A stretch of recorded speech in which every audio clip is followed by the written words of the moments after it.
Cox's Bazar homeopathic medical college ও হাসপাতালে doctor হেনিম্যানের ২৭০তম জন্মদিন এবং বিশ্ব হোমিওপ্যাথিক দিবস পালিত। মোহাম্মদ বজলুর রহমানের ভিডিওচিত্রে ঈদগাহ লাইভ টিভির প্রতিবেদন দেখুন। পৃথিবীর দীর্ঘতম সমুদ্র সৈকত কক্সবাজার।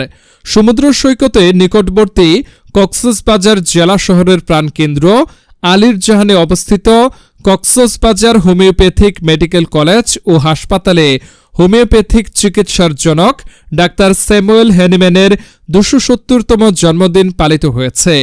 ডাক্তার হেনিম্যানের জন্মদিন উপলক্ষে ছাত্রছাত্রীদের মাঝে কুইজ প্রতিযোগিতা অনুষ্ঠিত হয়। কুইজ প্রতিযোগিতায় প্রথম, দ্বিতীয় এবং তৃতীয় স্থান অধিকারকারীদের মাঝে অতিথিদের মাধ্যমে পুরস্কার বিতরণ করা হয়। অত্র কলেজের ইন্টার্নি ব্যাচের ছাত্র মোহাম্মদ শাহজাহানের কোরআন তেলাওয়াতের মাধ্যমে ডাক্তার ছমিদুল হক এর সভাপতিত্বে ডাক্তার শামিমুল আরশাদ এর সঞ্চালনায় আলোচনা সভা অনুষ্ঠিত হয়। এ সময় আলোচনা সভায় বক্তব্য রাখেন কক্সবাজার হোমিওপ্যাথিক মেডিকেল কলেজের প্রতিষ্ঠাতা ও উন্নয়ন কমিটির চেয়ারম্যান আলহাজ ডাক্তার সালেহ আহমেদ সুলেমান।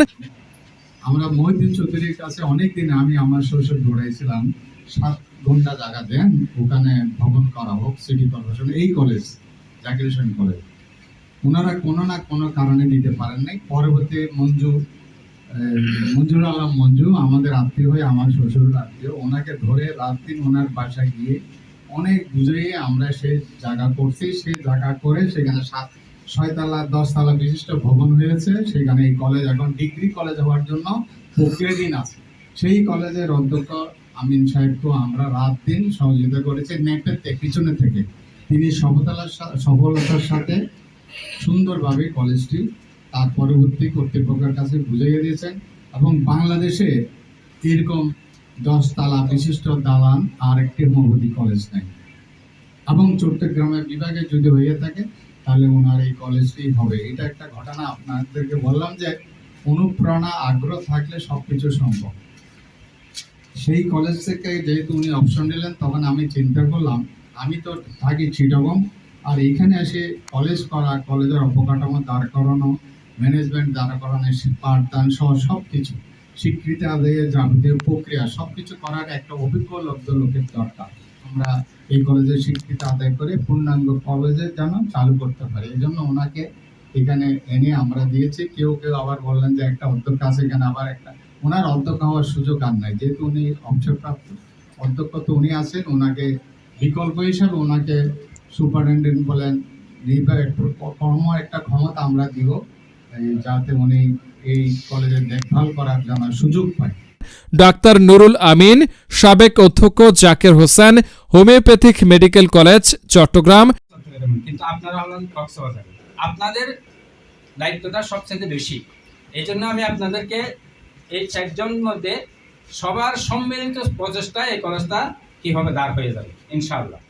তো এই জন্য আপনারা ছাত্রছাত্রী যারা আছেন, আমাদের এই ছাত্রছাত্রীর মধ্যে আমরা জানাবো এই সামনে মেট্রিক পরীক্ষা দিতে হচ্ছে, এসএসসি পরীক্ষা।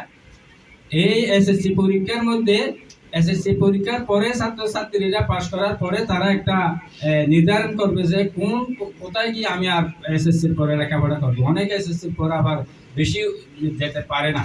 এই জন্য আপনারা প্রচার চালাবেন আমাদের কলেজের হয়ে, ছাত্রছাত্রীর ভর্তির ব্যাপারে আপনারা প্রচার চালাবেন। আর আমি যেটা বলতে চাচ্ছি সেটা হলো, আমাদের শিক্ষকরা আছেন, অভিভাবক, আমি এখানে কে আছে আমি জানি না, অভিভাবককে আমি বেশি করতে পারি না, আমাদের ব্যস্ত মনে হয়। অভিভাবক, আমরা একটা অভিভাবক সম্মেলন করব বা মতামতের জন্য, এটা পরে আসবে। আমাদের শিক্ষক শিক্ষিকা, আমাদের কর্তৃপক্ষ, আর doctor Alhaj Abu Sayeed, doctor Surat Alam Bihari, doctor M Hamidullah, doctor Maulana Faridullah. অনুষ্ঠানের সার্বিক তত্ত্বাবধানে ছিলেন কলেজের প্রভাষক ও কোঅর্ডিনেটর ডাক্তার খায়ের আহমদ। তাছাড়া উপস্থিত ছিলেন অত্র কলেজের শিক্ষক শিক্ষিকা, অভিভাবক এবং অত্র কলেজের ছাত্রছাত্রীবৃন্দ। অনুষ্ঠানে বক্তারা বলেন, বিশ্বখ্যাত চিকিৎসা বিজ্ঞানী doctor Christian Friedrich Samuel Hahnemann, তিনি 1755 সালে 10 এপ্রিল জার্মানির স্যাংনি রাজ্যের মিসেন নগরীতে জন্মগ্রহণ করেন। বিশ্বে সাধারণত 10 এপ্রিল তার জন্মদিবস পালিত হয়। তিনি 1778 সালে অ্যালোপ্যাথিক চিকিৎসা শুরু করেন। পরবর্তীতে 1790 সালে হোমিওপ্যাথি চিকিৎসা পদ্ধতি আবিষ্কার ও প্রচলন করেন। ফলে চিকিৎসা বিজ্ঞান কুসংস্কারমুক্ত, প্রাকৃতিক নিয়মনীতি নির্ভর, আরোগ্যকারী ও বিজ্ঞানমুখী চিকিৎসায় উন্নীত হয়। চিকিৎসা বিজ্ঞানের সূচিত হয় নতুন যুগের, আর সে যুগের যোগস্রষ্টা হ্যানিম্যান। 1790 সালে ডাক্তার উইলিয়াম ক্যালেনের ম্যাটেরিয়া মেডিকা বইটি ইংরেজি থেকে জার্মান ভাষায় অনুবাদের সময় তিনি এই বইটিতে দেখতে পান যে সিনকোনা পাকস্থলীর ওপর টনিকের মতো কাজ করে, ম্যালেরিয়া ভালো করে।